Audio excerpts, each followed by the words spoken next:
In the early 1990s, two American supercars went on sale at roughly the same price, chasing the same buyer with the same impossible mission: prove that Detroit could finally build a car worth becoming a classic alongside the European exotics. One was the engineering trophy of its generation, designed by Lotus, hand-assembled by Mercury Marine in cleanroom conditions, and praised by almost every magazine that tested it. The other was the Cruder car, built by a team that deliberately rejected almost every modern supercar convenience, including door handles. So, which one was actually built to become a classic? To understand which one actually paid off, the story starts in a Chrysler hallway in late 1988, with the car that almost didn't get built. The Viper began with a question Bob Lutz asked Tom Gale in a hallway at Chrysler headquarters in late 1988. Lutz had joined Chrysler in 1986 after stints at General Motors, BMW, and Ford. By early 1988, he had been named President of Operations, and his core function was product strategy, the executive whose job was to drag the company out of the K-car era that had defined its reputation for the previous decade. Lee Iacocca, the company's chairman, was in the middle of a corporate spending program that had recently added AMC, Jeep, and Lamborghini to the Chrysler portfolio, with Maserati on the way. Lutz's responsibility was to give the company a product identity that justified what Iacocca had purchased. The hallway encounter was brief. Lutz asked Gale why Chrysler could not build a modern Cobra for America. The question grew out of Lutz's own driveway. He had been driving an Autocraft Mark IV Cobra replica, a kit car based on the original Carroll Shelby AC Cobra of the 1960s, and had concluded that the Cobra formula represented the ideal American sports car. No electronics, no refinement, no concessions to modern automotive comfort. Mechanical drama prioritized over engineering polish. Carroll Shelby himself, who Lutz consulted regularly through the development period that followed, had been making the same argument for years. Gale's design studio produced a concept car in a matter of months. The proposal was unveiled at the Detroit Auto Show in January of 1989. A long hooded roadster with side exhaust pipes, exposed mechanical components, and a deliberate absence of the sophistication that the contemporary supercar segment was racing toward. The public response was immediate and overwhelming. Within 90 days, Chrysler's board approved the project for production. Lee Iacocca, who had initially been skeptical of the $70 million investment, was persuaded by the response to the concept that the car would justify the development cost. The engineering brief that followed was unusual by the standards of modern Chrysler product development. Chief Engineer Roy Schoberg, a former lieutenant of Corvette godfather Zora Arkus Duntov, who had joined Chrysler in 1985, was given clean sheet authority to develop the production car. He sent out a recruiting call to Chrysler's engineering ranks. 300 engineers volunteered. Schoberg selected 85 of them, prioritizing engineers with professional rally, road racing, or amateur track experience because he believed racers could be trusted to work long hours for modest pay. The result was Team Viper, an internal skunkworks operation modeled deliberately on Kelly Johnson's Lockheed program that had developed the P-38 Lightning and the U-2 spy plane in conditions removed from normal corporate bureaucracy. The team operated under a mandate that gave it the kind of authority Chrysler product development typically did not allow. The car would not be developed from any existing Chrysler platform. It would not use existing Chrysler engines, transmissions, or suspensions. It would not share components with any other vehicle in the corporate portfolio. Team Viper began development work in March of 1989. The team chose a tubular space frame chassis with a center spine, an architecture that no Chrysler vehicle had used in modern production memory. The body was fiberglass composite.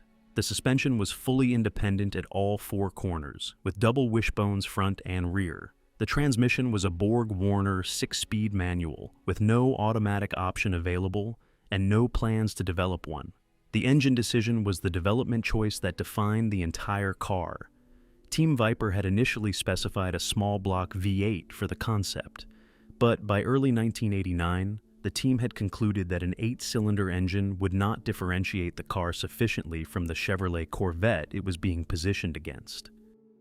Chrysler owned Lamborghini at the time, and the Italian engineering team in Sant'Agata was instructed to take the Chrysler LA Series V10 engine, the same architecture that powered the Dodge Ram pickup, and redesign the cast-iron truck block in aluminum for high-performance automotive use. The compression ratio was raised, the intake and exhaust systems were redesigned. The result was an 8-liter all-aluminum V10 producing 400 horsepower and 465 pound-feet of torque. Figures that place the Viper in direct competition with the Ferrari Testarossa, the Porsche 911 Turbo, and the Corvette ZR-1 that the Viper had been benchmarked against from the beginning of the program. The car launched in January of 1992 from the Mack Avenue assembly plant in Detroit.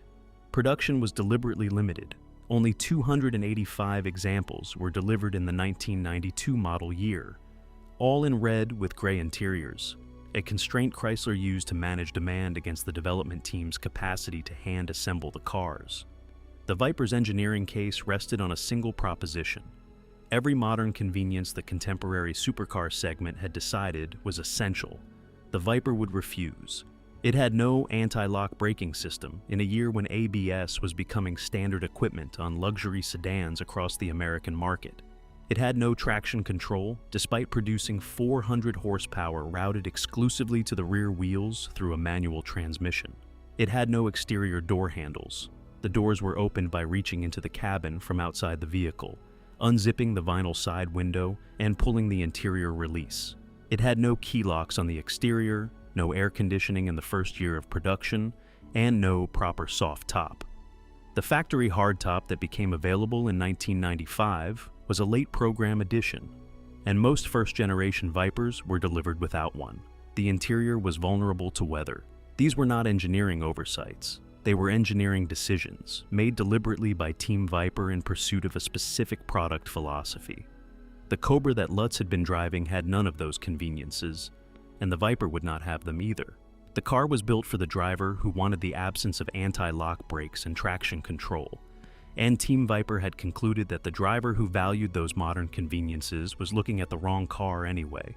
The driving experience that resulted was characterized in contemporary period reviews as challenging in ways that the modern automotive press had not described any production car since the 1960s. Car and driver tested the Viper against the Corvette ZR-1 in the spring of 1992. The Viper was quicker to 60 miles per hour by several tenths of a second. The ZR-1 won the quarter mile by 2/10 of a second and 2 miles per hour. The Viper's top speed approached 165 miles per hour. The ZR-1's exceeded 180. The two cars were close in straight-line performance and very far apart in everything else. The Viper launched at a base price of approximately $52,000 in the American market. The ZR-1 was priced at approximately $65,000. The Viper was the cheaper car. It was also the more theatrical car, the more uncompromising car, and the car that the contemporary press described as the kind of vehicle that should never have made it through a modern production development cycle to reach a Chrysler dealership in 1992. Production of the first-generation Viper RT10 totaled 5,988 units across 4 model years from 1992 through 1995. The breakdown was 285 units in 1992, 1,043 in 1993, 3,083 in 1994, and 1,577 in 1995. Every car was assembled by hand at the Mack Avenue plant. The Viper has aged in a way that the supercar collector market in 1992 would not have predicted. The lowest mileage 1992 cars, the first-year production with the all-red livery and the original specification, have sold at recent auctions for figures approaching $300,000. A Bonhams auction in Paris in February of 2023 sold a clean 1992 RT10 for approximately $115,000. The highest recorded auction sale for a 1992 example is $285,500. The typical clean 1992 car today sells for between $50,000 and $90,000, depending on mileage and provenance. The later first-generation cars from 1993 through 1995 sell in the $30,000 to $50,000 range, with exceptional low-mileage examples approaching 100,000. The Hagerty Market Index for first-generation Vipers tracks the segment as one of the strongest-performing American sports car categories of the past decade, a position the firm has consistently held in its market reporting since 2018. The Viper became, by the end of its production run, the kind of artifact the supercar collector market typically does not produce in real time. The car had not been built to win contemporary comparison tests. It had been built deliberately against the engineering polish the segment had decided was essential, pushed through Chrysler's corporate culture by Bob Lutz, Tom Gale, and Roy Schoberg, and famously driven by Carroll Shelby as the pace vehicle at the 1991 Indianapolis 500. The result was a vehicle that did not win the engineering verdict at launch, but earned the cultural appreciation that the engineering establishment had not predicted. The Corvette that arrived in showrooms 2 years earlier had taken the opposite approach. Where Chrysler had committed to mechanical drama and deliberate crudeness, General Motors had committed to engineering sophistication and supercar polish. The two Halo cars could not have been further apart in philosophy, and the contemporary press had no doubt which one had produced the better vehicle.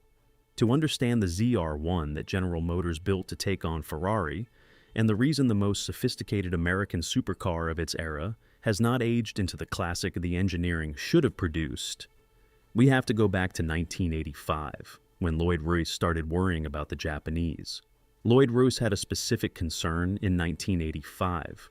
Royce had spent his career inside General Motors and had been watching the Japanese automotive industry's progression through the 1980s with growing professional anxiety. As the head of the Chevrolet Pontiac Canada Group, he had concluded that Honda and Toyota, companies that had spent the decade demonstrating they could match American manufacturers on quality, reliability, and engineering, would inevitably extend that capability to performance. There was nothing structural preventing them from building a supercar that would obsolete the Corvette in the American market. The assessment turned out to be correct. By 1985, both Honda and Toyota were developing the cars that would arrive as the Acura NSX and the Lexus LS400 program, with Mazda, Nissan, Subaru, and Mitsubishi following close behind. The fourth-generation Corvette that Chevrolet had been building since 1983 was, in Royce's assessment, structurally incapable of competing with what the Japanese were preparing. Royce authorized a development program internally designated the King of the Hill. The brief was specific. The Corvette engineering team would build the fastest production car available to American buyers. The car would not be a trim level of the existing Corvette. It would be a Corvette with engineering investment that exceeded the entire fourth-generation development program, a Halo vehicle that would re-establish the Corvette nameplate as the American answer to the European exotic segment before the Japanese could displace it. General Motors had acquired Lotus Engineering in 1986, partly to give Chevrolet access to a level of engineering capability that GM's domestic operations could not match. Lotus had spent the previous decade building a reputation as one of the most sophisticated automotive engineering consultancies in the world. The Corvette team approached Lotus with a specific request: design the engine that would define the King of the Hill Corvette. The engine that emerged was the LT5. The architecture was a 5.7-liter, all-aluminum V8 with double overhead camshafts on each cylinder bank and 4 valves per cylinder, 32 valves total. The compression ratio was 11:1. The crankshaft was forged steel. The connecting rods and pistons were specified to durability standards that exceeded the engine's operating envelope. The only component the LT5 shared with the contemporary base Corvette L98 engine was the 4.4-inch bore spacing, a deliberate decision by Lotus and General Motors to maintain a connection to the broader Chevrolet small block legacy without inheriting any of the L98's actual engineering compromises. The most distinctive feature of the LT5 was its intake system. Lotus had designed a dual-runner intake manifold with 16 individual intake runners. At low throttle operation, 8 of the runners were closed off through electronic valves, effectively converting the engine into an 8-valve, 8-runner low-load configuration for fuel efficiency. At full throttle, all 16 runners opened simultaneously, allowing the engine to develop its full output. The system was an early form of passive variable valve geometry, and it was unprecedented in production cars of the period. The LT5 produced 375 horsepower at 5,800 RPM and 370 pound-feet of torque at 4,800 RPM. In 1993, the engine received 4-bolt main bearing caps, revised camshafts, new pistons, and an improved exhaust manifold. The output rose to 405 horsepower at 5,800 RPM and 385 pound-feet of torque at 5,200 RPM. The engine architecture was the most sophisticated production V8 General Motors had built since the company's founding. General Motors had a manufacturing problem.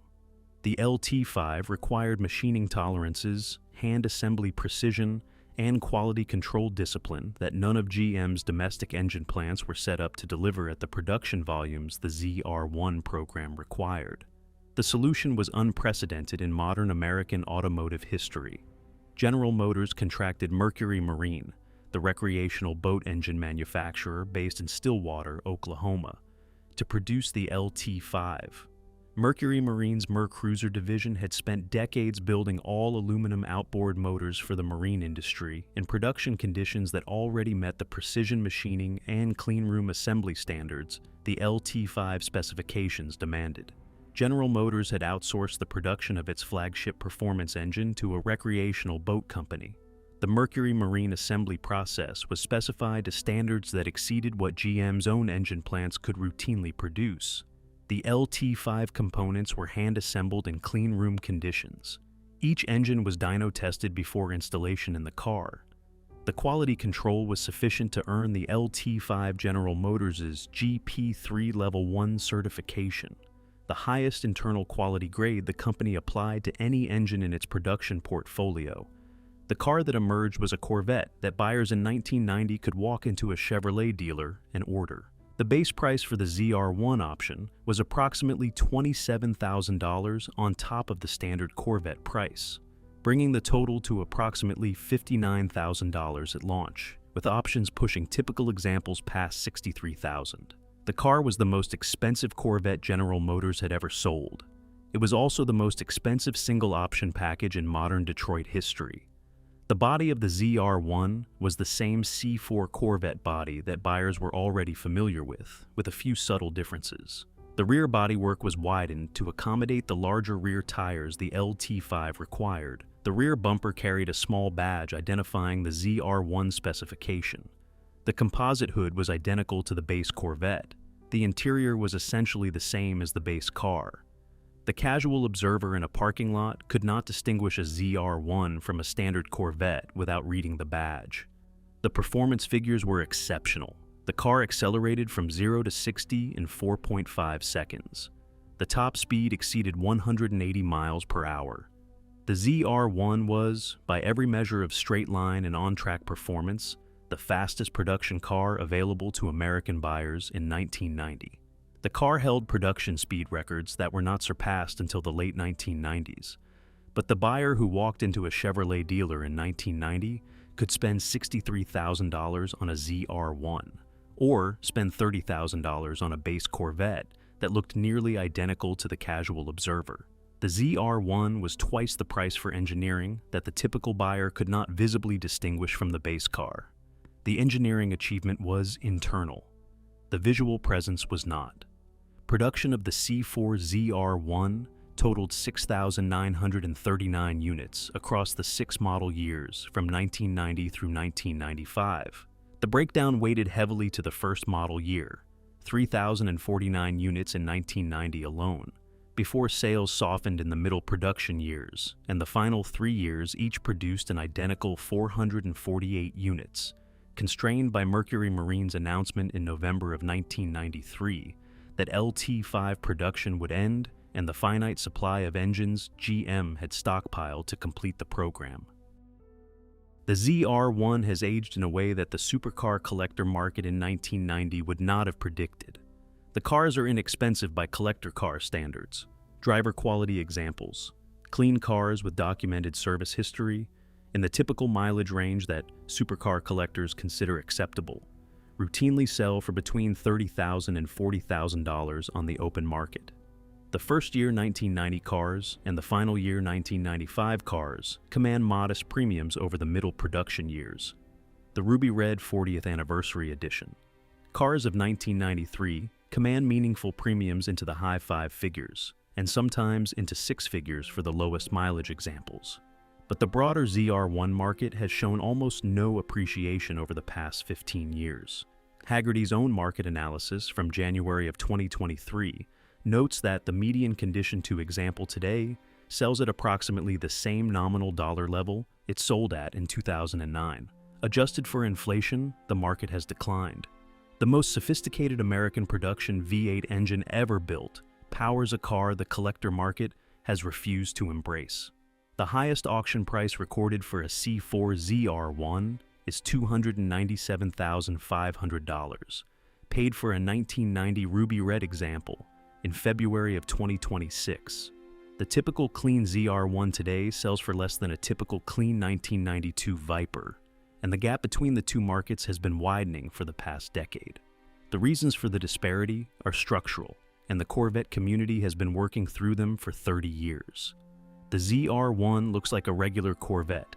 The wider rear bodywork was a subtle change that the average observer did not notice in 1990 and does not notice today, and the ZR-1 badge was small and unobtrusive. The LT5 engine compounds the problem at the ownership level. Mercury Marine stopped producing the LT5 in November of 1993. The 1994 and 1995 ZR-1s were assembled from a finite stockpile of engines GM had ordered in advance. Replacement parts have become progressively harder to source across the decades since, and the cost of an LT5 rebuild, when one becomes necessary, now exceeds the typical market value of the car itself. The ownership cost differential against the Viper has been, across 30 years, in the Viper's favor. The ZR-1 that emerged from Lloyd Royce's King of the Hill ambition was the better engineered vehicle in 1990. It became the harder car to live with because the engineering choices that produced its performance advantage at launch also produced its parts availability burden and ownership cost across the next 30 years. The buyer who chose the Corvette got the better supercar on the day he drove it home. The buyer who chose the Viper got the better appreciation curve across every year that followed. The honest answer to which one knew how to be a classic requires being clear about what becoming a classic actually means. Both cars were genuinely accomplished by the engineering measures that mattered at launch. The ZR-1 was the more sophisticated and more thoroughly engineered supercar, with the most advanced production older V8 General Motors had built, the Lotus-designed cylinder heads, the Mercury Marine cleanroom assembly and straight-line performance the segment could not match. The Viper was the more theatrical and more uncompromising car, built deliberately against the engineering polish the segment had decided was essential. Neither car was a bad choice on the day the keys were handed over. Both communities have legitimate cases for the vehicle they chose. The question is not which car was better at launch. The question is, which engineering philosophy produced the car that earned the cultural appreciation that turns a production vehicle into a classic? The Viper won that question decisively, and the reason comes down to a single principle that the classic car market has been confirming for 30 years. Visual presence and mechanical drama matter more to long-term appreciation than engineering sophistication. The Viper's design choices were memorable. The long hood, the side exhaust pipes, the absence of door handles, the V10 with the aluminum block Lamborghini had designed around a Dodge Ram truck engine architecture, the deliberately analog mechanical layout, all of these produced a vehicle that the casual observer recognized immediately as something significant. The car had presence the segment had not produced in decades. The narrative around the car, Bob Lutz pushing it through Chrysler's corporate culture, Carroll Shelby driving it at the Indianapolis 500, the deliberate rejection of the modern supercar convenience package, gave the Viper a story the engineering establishment had no equivalent for. The Viper was built for the buyer who wanted theater, and the classic car market rewards theater. The Corvette ZR-1's design choices were invisible. The wider rear bodywork was a subtle change that the average observer did not notice. The ZR-1 badge was small and unobtrusive. The LT5 engine was the most sophisticated American production V8 ever built, but the buyer who paid $63,000 for the ZR-1 was buying a car that, in the parking lot of a Chevrolet dealer, was nearly invisible against the $30,000 base Corvettes the same dealer was selling. The ZR-1 was built for the buyer who valued engineering substance over visual presence, and that engineering brief produced a car that performed brilliantly at launch, but earned almost no cultural appreciation across the 30 years that followed. The structural pattern of the comparison is not about which manufacturer built the better supercar. It is about which manufacturer built the supercar that announced itself to the casual observer. The Corvette community has been correct for 3 decades that the ZR-1 was a great car when it was new. The engineering achievement was real. The performance was real. The LT5 was a more sophisticated engine than the V10 in the Viper. The contemporary press picked the ZR-1 for legitimate reasons, and the buyer who chose the Corvette in 1990 made the rational decision based on the information available at the time. The Viper community has been correct for 3 decades that the Dodge was the car the classic car market would eventually reward. The visual distinctiveness, the narrative significance, the mechanical drama, and the deliberate rejection of contemporary supercar conventions all combined to produce a vehicle that earned cultural appreciation in numbers the ZR-1 could not match. The Viper was not the better supercar in 1992. It became the more valuable supercar by 2003, 2013, and every subsequent year since. Both verdicts are simultaneously true, and the broader lesson the comparison teaches is one that the channel has explored across multiple other matchups. Engineering excellence does not guarantee classic car appreciation. The most thoroughly engineered vehicle is not always the most culturally valued one. Sometimes the engineering decision that produces the most sophisticated car at launch is the same engineering decision that produces the lowest visual presence on the road. And sometimes the manufacturer that committed to a louder, less refined product brief produces the vehicle that becomes a legend 3 decades later. Not because of what the magazine said in 1992, but because of what the casual observer recognized at every traffic light.